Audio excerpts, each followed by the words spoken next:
សូមជម្រាបសួរបងប្អូនថ្ងៃនេះមានចំណេះដឹងមួយទៀតណាបងប្អូនណាតើតងនឹងការបង្កើតក្រុម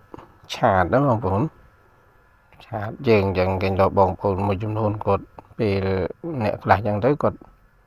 ចេះបង្កើតក្រុមឆាតទៅហើយ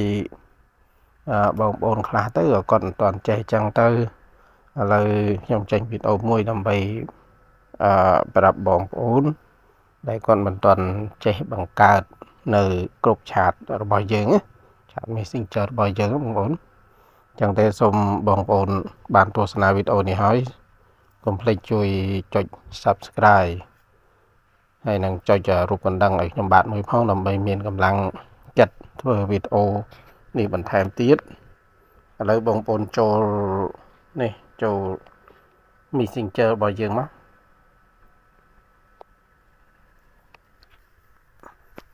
បន្ទាប់មកទៀតយើងចូលនេះរូបកណ្ដឹងរូបកណ្ដឹងរូបប៊ិចនេះរូបសញ្ញា edit ប៊ិចនេះឬប៊ិចហ្នឹងមកបន្ទាប់មកទៀតនេះយើងយកពាក្យថាគ្រប់ឆាតអាទី2ឥឡូវយើងចង់យកប្រមាណអ្នកថាប្រមាណអ្នកក៏បានដែរយើង select មក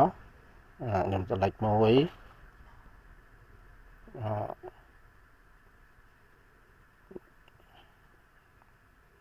ញុំរកបងប្អូនចង់ដាក់ប្រមាណក៏បានដែរដាក់ប្រមាណអ្នកក៏បានដែរគ្រប់ជើងដាក់ទៅ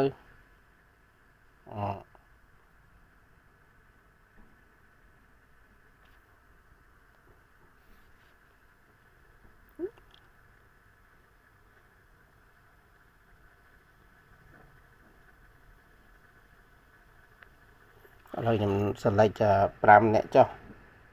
ណាឥឡូវមកយើងយកពាក្យថា next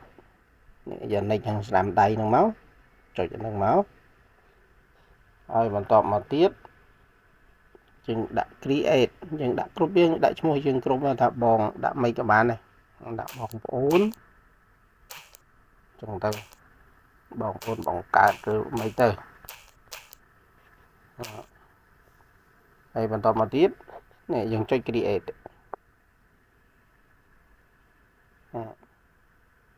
នឹងប៉ុណ្ណឹងបានណាបងប្អូនណាឥឡូវយើងចង់edit name ឬក៏មិនបងប្អូនឥ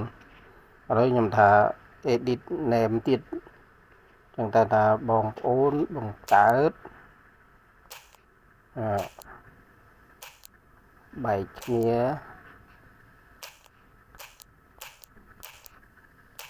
យូរហើយចឹងទៅ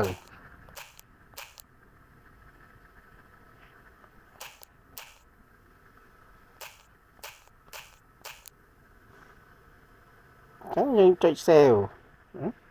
តែប៉ុណ្ណឹងបានឥឡូវយើងចង់ដូររូបភាពយើងដូរបាននេះយើងដូរមកនេះ